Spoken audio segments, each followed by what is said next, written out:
Hello viewers, আসসালামু আলাইকুম। কেমন আছেন সবাই? আশা করি আল্লাহর রহমতে অনেক অনেক ভালো আছেন। তো আজকের ভিডিওটা হচ্ছে কিভাবে আপনি আপনার এনআইডি কার্ডটা হয়েছে কিনা অথবা আপনার স্মার্ট কার্ডটা হয়েছে কিনা সেটা কিভাবে আপনার ফোন দিয়ে অনলাইনে চেক দিবেন। তো সেটা চেক দেওয়ার জন্য কথা না বলে জাস্ট সেই প্রসেসটি দেখিয়ে দিচ্ছি। আশা করি সম্পূর্ণ ভিডিওটি মনোযোগ সহকারে দেখবেন।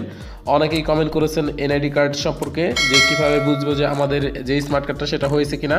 আমি আবেদন করেছি ভাইয়া, তো কিভাবে দেখবো যে আমাদের স্মার্ট কার্ডটা হয়েছে কিনা এবং কি কবে পাবো, তাদের উত্তর কিন্তু আজকের এই ভিডিওতে পেয়ে যাবেন। তো এইখান থেকে আমরা সার্চ দেবো আমাদের ফোনের ক্রোম বাজার আসার পর smart NID status check, just এটা লিখে সার্চ করে দিবেন। আমি এখান থেকে বানানগুলো বলে দিচ্ছি, SMART smart NID STATUS status check. তো দেখতে পাচ্ছেন এখানে কিন্তু আপনারা পেয়ে যাবেন, মানে কয়েকটা লেটার লেখার পরে কিন্তু এখান থেকে সাজেস্টে পেয়ে যাবেন। জাস্ট এটার উপর ক্লিক করে দেবেন। তো এখানে ক্লিক করে দিলে ফার্স্টে যে ওয়েবসাইটটা পেয়ে যাবেন। তো এখানে কিন্তু অনেকগুলো ওয়েবসাইট শো করবে। তো এখান থেকে আপনারা এই ফার্স্টে যে ওয়েবসাইটটা পেয়ে যাবেন, জাস্ট এই ওয়েবসাইটটাতে প্রবেশ করতে হবে। তো এখান থেকে দেখছেন NIDW.gov.bd।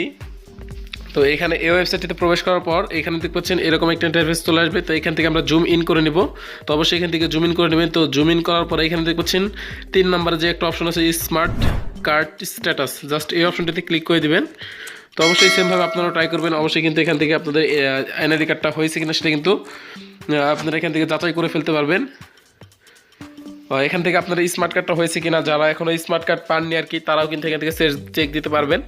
তো এখান থেকে যারা নতুন ভোটার হতে চাচ্ছেন, ভোটার হওয়ার জন্য আবেদন করছেন, তারাও কিন্তু এখান থেকে চেক দিতে পারবেন। এখানে দেখতে পাচ্ছেন স্মার্ট কার্ড স্ট্যাটাস। তো স্মার্ট কার্ড হয়েছে কিনা, আপনার জাতীয় পরিচয়পত্র হতে পারে কিন্তু স্মার্ট কার্ড অনেকেরও কিন্তু হয়নি।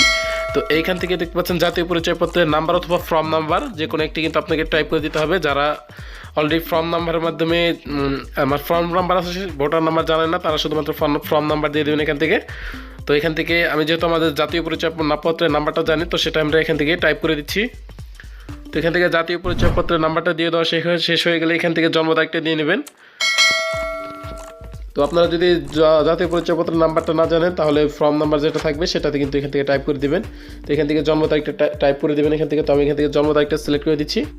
তো এইখান থেকে কিন্তু খুব সহজে আপনার চেক দিয়ে নিতে পারবেন যে আপনার স্মার্ট কার্ড হয়েছে কিনা। তো অনেকেরই এনআইডি কার্ড আছে, যাদের পুরাতন এনআইডি কার্ড আছে তাদের স্মার্ট কার্ডটা এখনও পাননি, তারা কিন্তু এখান থেকে চেক দিতে পারবেন যে আপনার স্মার্ট কার্ডটা হয়েছে কিনা। তো আমি এখান থেকে জন্ম তারিখটা সিলেক্ট করে দিচ্ছি। তো টাইপ করে দিচ্ছি। তো টাইপ করে দেওয়া শেষ। এখানে জন্ম তারিখ এবং কি এনআইডি নাম্বার অথবা ফর্ম নাম্বার সেটাই হোক, সেটাই দিয়ে দেবেন। তো এখান থেকে দেখছেন একটি ক্যাপচা। তো আপনাদের ওখানে হয়তো বোঝা যাচ্ছে না, তো আপনাদের এখানে কিন্তু ক্যাপচা থাকবে, হুবহু এটা টাইপ করে দিবেন। প্রদর্শিত ছবি কোডটি প্রবেশ করুন। জাস্ট এখানে যেই কোডটা আছে অবশ্যই এখানে সব কোডটি কিন্তু ছোটো হাতে দিতে হবে। তো এখানে যেটা থাকবে সেটাই কিন্তু হুবহু টাইপ করে দিতে হবে। এইখান থেকে আমাদের টাইপ করা শেষ, জাস্ট সাবমিট বাটনে ক্লিক করে দিব। তো হুবহু টাইপ করে দেবেন এই বক্সে। তো এখানে দেখতে পাচ্ছেন স্ট্যাটাস কমপ্লিটেড। এখানে কিন্তু স্মার্ট কার্ড কিন্তু কমপ্লিট হয়ে গেছে। বক্স আইডি যেটা থাকবে সেটা কিন্তু অবশ্যই মনে রাখবেন। সেই বক্স আইডি দিয়ে আপনার নির্বাচন কমিশনার অফিসে গিয়ে কিন্তু এই আপনার যে স্মার্ট কার্ডটা সেটা কিন্তু সংগ্রহ করতে পারেন। তো বক্স আইডি কিন্তু মেইন। পরবর্তীতে এখানে দেখতে পাচ্ছেন ক্যাম্প আইডি হচ্ছে 6। তো পরবর্তীতে আরও ডিটেলস আছে। এখানে ডিস্ট্রিক্ট দেখতে পাচ্ছেন টাঙ্গাইল।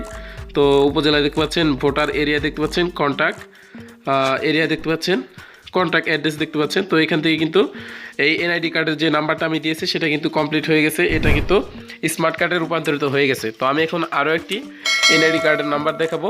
তো সেটি কি দেখাচ্ছে, আমি কয়েকদিন ধরে আর কি চেষ্টা করতেছি। আমি এখনও স্মার্ট কার্ডটা কিন্তু হাতে পাইনি। তো সেটার কি অবস্থা আমি এখান থেকে টাইপ করে দিব। তো এখানে আমাদের জাতীয় পরিচয়পত্রের নাম্বারটা দিয়ে দিচ্ছি, যেটা হচ্ছে আমার জাতীয় পরিচয়পত্রের নাম্বার। এর আগে দিয়েছিলাম আমার এক আত্মীয়ের, সেটা কিন্তু স্মার্ট কার্ড পেয়ে গেছে। তো আমি এখনও স্মার্ট কার্ড পাইনি, শুধুমাত্র অনলাইন কপি ডাউনলোড করেছি। তো এখান থেকে আমাদের জন্ম তারিখটা সিলেক্ট করে দিলাম। তো জন্ম তারিখ সিলেক্ট করে দেওয়ার পর সেমভাবে আপনারা এখান থেকে এই ক্যাপচাটা প্রদর্শিত ছবি অনুযায়ী কিন্তু এই ক্যাপচাটা ফিল আপ করে দেবেন। এখানে কিন্তু অনেকেরই সমস্যা হয়। তো যারা এখনও স্মার্ট কার্ড হাতে পাননি অথচ আপনাদের এখানে দেখাচ্ছে যে কমপ্লিট স্মার্ট কার্ড তৈরির কাজটা, তারা কিন্তু অবশ্যই আপনার নির্বাচন কমিশনার অফিসে যে যোগাযোগ করবেন। আপনার যে পুরাতন এনআইডি কার্ডটা থাকবে অথবা আপনার যে ফর্ম নাম্বার থাকবে অথবা আপনার জন্ম নিবন্ধন নিয়ে সেটা নিয়ে কিন্তু আপনার যে স্মার্ট কার্ড সেটা কিন্তু নিয়ে আসতে পারবেন। তো এখান থেকে আমার এনআইডি কার্ডটি কিন্তু এখনও স্মার্ট কার্ডটি কিন্তু হাতে পাইনি। এখানে দেখছেন স্মার্ট কার্ড স্ট্যাটাস, কার্ডের স্ট্যাটাস কোথাও অর্থ পাওয়া যায়নি। তো এখানে কিন্তু আমার কার্ডটি তৈরি হয়নি এখনও, তো কার্ডটি তৈরি হলে কিন্তু এখান থেকে শো করতো। তো ভিডিওটি কেমন হলো অবশ্যই কমেন্ট বক্সে জানাবেন। ভিডিওটি ভালো লাগে আমাদেরকে চ্যানেলটিকে সাবস্ক্রাইব করে ভিডিওতে একটি লাইক দিয়ে আমাদেরকে উৎসাহিত করবেন। তো ধন্যবাদ সবাইকে আমাকে এত সময় দেওয়ার জন্য। ভালো থাকবেন সবাই, ইনশাল্লাহ, টাটা।